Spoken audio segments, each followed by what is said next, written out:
కార్తిక్కి జంతువులంటే చాలా ఇష్టం. కాని అతని దగ్గర ఏ కుక్క కాని, పిల్లి కాని, అలానే ఏదైనా ఆవు కాని ఏ జంతువు లేదు. అది ఎందుకంటే అతని భార్యకి జంతువులంటే చాలా భయం. అందుకని కార్తీక్ తన ఆశని పూర్తి చేసుకోవడానికి వేరే వాళ్ళ జంతువులతో ఆడుకుంటూ ఉంటాడు. అలా వాటికి తినడానికి ఏదో ఒకటి ఇస్తూ ఉంటాడు. పొద్దు పొద్దున్నే లేచి మళ్ళీ ఎక్కడికి వెళ్ళిపోతున్నారండి? మళ్ళీ ఆ కుక్కలకు బిస్కెట్లు, ఇంకా ఆవులకు గడ్డి ఇవ్వడానికి వెళ్తున్నారు కదా. ఎప్పుడూ అదే ఆలోచిస్తూ ఎందుకు కూర్చుంటావు చెప్పు. అయినా నాకు అసలు అర్థమవ్వడం లేదు. అసలు ఆ జంతువులు నిన్ను ఏం చేసే చెప్పు. నేను వెళ్ళేది పొలం పని మీద. పంటకి నీళ్లు కావాలిగా, అందుకే బావిలోని మోటార్ని వేసి వస్తాను అని అంటూ కార్తీక్ అక్కడి నుంచి వెళ్ళిపోతాడు. అలా అతను వెళ్ళిపోయిన తరువాత తన భార్య తల కొట్టుకుంటూ తనలో తాను ఇలా అనుకుంటుంది. ఈయన జంతువులను కలవడానికి ఇవన్నీ వట్టి సాకులు. ఇలా చేసి చేసి ఏదో ఒక రోజున ఇంటికి ఏదో ఒక జంతువుని తీసుకొచ్చేస్తే, వామ్మో, ఊహించుకుంటుంటేనే చాలా భయంగా ఉంది. కార్తీక్ భార్య ఇలా ఆలోచిస్తూ బాధపడుతూ ఉంటుంది. ఇంకా ఇక్కడ కార్తీక్ ఏమో పొలంకి వెళ్లే దారిలో కనిపించే ప్రతి కుక్కకి బిస్కెట్లు వేస్తూ, అలానే ఆవులకు గడ్డి వేసుకుంటూ వెళ్తూ ఉంటాడు. అతని ఈ ప్రవర్తన చూసి జనాలు చాలా సంతోషిస్తారు. ఇక్కడ ఒక మనిషి ఇంకో మనిషికి సాయం చెయ్యాలంటేనే 100 సార్లు ఆలోచిస్తారు. అలాంటిది నువ్వు ఈ జంతువులకి ప్రతిరోజు చాలా ప్రేమగా ఆహారం పెడుతూ ఉంటావు. నువ్వు నిజంగా చాలా గొప్పవాడివి కార్తీక్. అదేం లేదులే బాబాయ్ గారు, నేను చేసే ఈ పని మీరంతా కూడా చెయ్యాలి. కానీ నేనొక్కడే చేస్తున్నాను. ఒకవేళ మీరు కూడా చేశారు అంటే ఇంకా బాగుంటుంది కదా, ఫలితం ఇంకా బాగుంటుంది కదా అని అంటూ కార్తీక్ అతని పొలం దగ్గరికి వెళ్ళిపోతాడు. అక్కడ నీళ్లు చాలా తక్కువగా ఉంటాయి. అందుకని కార్తీక్ బావి దగ్గరికి వెళ్తాడు, మోటార్ వేసి నీళ్లు పొలంలోకి వదులుదామని. ఇంతలో ఆ బావి లోపల కార్తీక్కి ఒక ఆవు కనిపిస్తుంది. అది చూసి, ఇంత పెద్ద ఆవు ఈ బావిలో ఎలా పడిపోయింది? పాపం ఎవరిదో ఏంటో, ఎప్పుడు పడిపోయిందో. నేను దీన్ని బయటికి తీయడానికి ఏదో ఒక ఉపాయం ఆలోచించాలి అని అనుకుంటూ కార్తీక్ అతని చుట్టుపక్కల చూసుకుంటాడు. ఇంతలో అతనికి ఒక చెట్టు కింద ఉన్న మంచం కనిపిస్తుంది. అలానే ఆ చెట్టు కొమ్మకి వేలాడుతున్న ఊయల కట్టే తాడు కూడా కనిపిస్తుంది. అది చూసి కార్తీక్కి ఒక మంచి ఆలోచన వస్తుంది. కార్తీక్ ఊరిలోకి వెళ్లి అతని స్నేహితుడిని కాసేపు అతని ట్రాక్టర్ని ఇవ్వమని అడిగి తీసుకుని వెళ్తాడు. అలానే ఆ ఊయల కట్టే తాడుని ఒక పక్క ట్రాక్టర్కి కట్టి ఇంకో పక్క ఏమో ఆ మంచంకి 4 వైపులు కడతాడు. ఆ తరువాత మెల్లగా ఆ మంచంని బావిలోకి వదులుతాడు. ఆ తరువాత తాడు సాయంతో ఆ మంచం మీదకి అతను దిగుతాడు.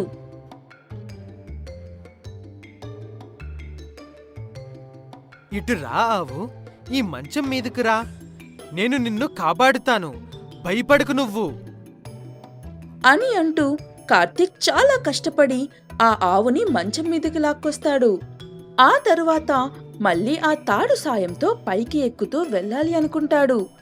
ఇంతలో అతనికి ఆ బావిలో ఏదో మెరుస్తూ ఉండడం కనిపిస్తుంది. అలా దీర్ఘంగా దాన్ని చూసిన తరువాత, అరే, ఇది బంగారంలా ఉందే. అది కూడా ఇంత బంగారమా? నేను ఆవుతో పాటు ఈ బంగారాన్ని కూడా తీసుకుని వెళ్తాను అని అనుకుంటూ ఆ బంగారమంతా ఆవుతో పాటుగా మంచం మీద వేసి ఆ తాడు సాయంతో పైకి ఎక్కి ఆ ఆవు ఇంకా బంగారంని బయటికి తీస్తాడు. అలానే నేరుగా వాటితో పాటు తన ఇంటికి వెళ్తాడు. కార్తీక్ భార్య ముందుగా కేవలం ఆవుని మాత్రమే చూస్తుంది. అందుకని తను చాలా కోప్పడుతూ, నాకు తెలుసు మీరు ఇలాంటిది ఏదో ఒకటి ఖచ్చితంగా చేస్తారని. మొత్తానికి ఒక ఆవుని తీసుకొచ్చేశారు.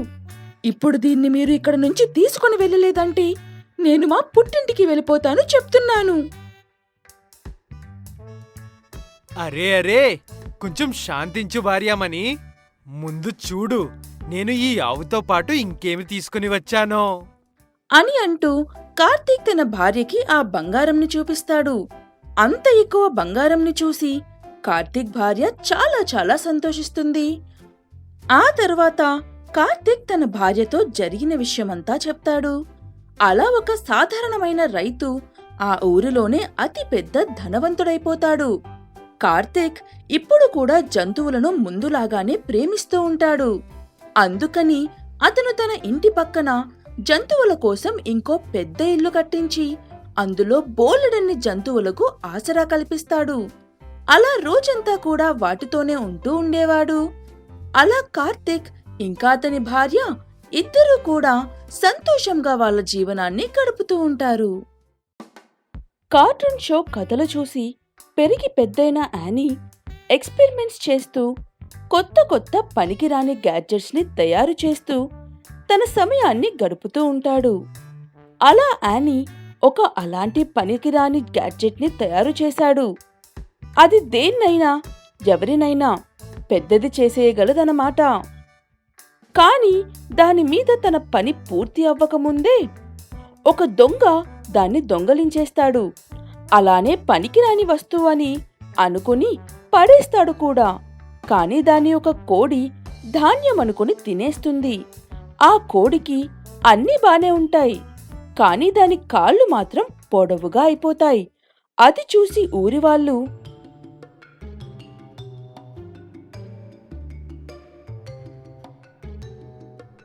ఈ స్తంభాన్ని దారి మధ్యలో ఎవడ్రా పెట్టిందా? అరే సునీల్ బాయ్, అవి స్తంభాలేం కాదు, మీ కోడి కాళ్ళు. స్తంభాల కంటే ఎత్తు పెరిగిపోయే చూడు. అసలు అలా ఎందుకు అయ్యిందో ఏమీ తెలియని సునీల్ తన కోడిని ఇంటికి తీసుకొని వెళ్లి చాలా కష్టపడి జాగ్రత్తగా చూసుకుంటూ ఉంటాడు. అలానే తెల్లవారగానే దాని గుడ్డుని పట్టుకోవడం కోసం ఎదురు చూస్తూ ఉంటాడు. ఎక్కడ అది అంత ఎత్తు నుంచి కింద పడి పగిలిపోతుందా అని.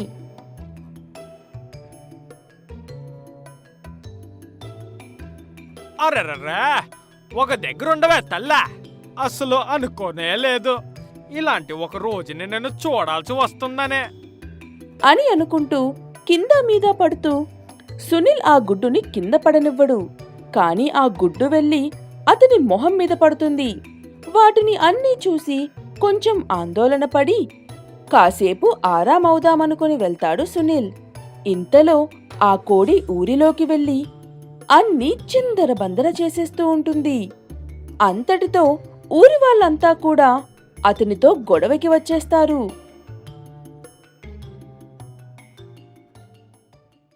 ఏంట్రా సునీల, నేను నిన్ను నా స్నేహితుడిలా అనుకున్నాను, కాని నీ కోడి వచ్చి నా సామాన్లన్నీ చండాలం చేసిందిరా. నేనే ఆ కోడితో ఇబ్బంది పడుతున్నాను అనిల్ మిత్రమా. అన్ని పాడి చేసేదేమో అది, కాని ప్రజల గొడవేమో నాతో పడుతున్నారో. దీని గోల వల్ల నేను ఒక్క క్షణం కూడా ఆరాంగా ఉండలేకపోతున్నానురా. అయితే దీన్ని ఏదో ఒకటి చెయ్యాలన్నమాట. అయితే దీన్ని చిన్నది చేసేయాలి, లేదా ఏ బిర్యానీ అయినా చేసుకుని తినేయాలా. అలా అనిల్ ఇంకా సునీల్ మాట్లాడుకుంటూ ఉంటారు. ఇంతలో అక్కడికి యానీ వస్తాడు, తను పోగొట్టుకున్న గ్యాడ్జెట్ ని వెతుక్కుంటూ. అలానే అనిల్ ఇంకా సునీల్ ని అడుగుతారు, వాళ్ళు ఏమన్నా కోడి తినే ధాన్యమంత చిన్న మెరుస్తున్న రాయిని ఏమైనా చూసారా అని. అప్పుడు సునీల్ యానీతో, ఏమే అంత పెద్ద విశేషం ఏముందా రాయిలోనే? అది ఏమైనా వజ్రమా, లేక నువ్వు ఏమైనా పిచ్చి ఎక్స్పెరిమెంట్లు చేసిన పదార్థమా? ఆ రాయిని ఒక ప్రత్యేకమైన గన్లో పెట్టి ఎదురుగా ఉన్న దాన్ని షూట్ చేశామంటే అది అయితే పెద్దది లేదా చిన్నది అవుతుంది. అలా అయితే నా కోడి నీ యంత్రం వల్లనే పెద్దదైపోయిందా? గుప్చాప్గా నా కోడి కాళ్ళను ముందులాగా మార్చాయి, లేదంటే నేను నీ కాళ్ళను సాగదీసి పడేస్తానా. అప్పుడు యానీ అంటాడు, ఆ యంత్రం మీద ఏ భరోసా లేదు అని, దానివల్ల ఎవరైనా చిన్న లేదా పెద్ద అయిపోతారు అని.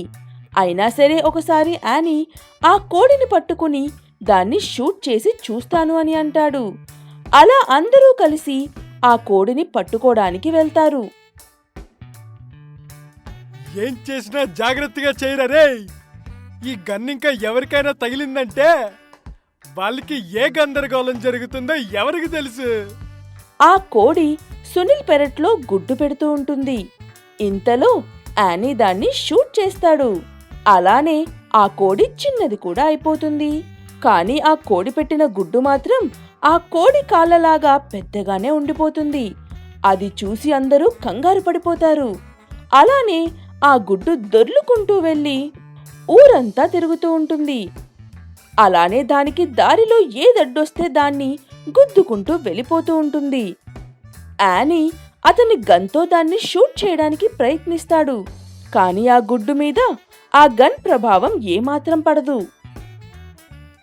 ఒరే యానిగా, ఈ గుడ్డుని ఏదో ఒకటి చెయ్యరా బాబా. ఈ గుడ్డు ఇంతలా గందరగోళం చేస్తుందంటే ఇంకా ఇందులో ఉండేది బయటికి వస్తే ఎంత అల్లరి చేస్తుందో ఎవరికి తెలుసా?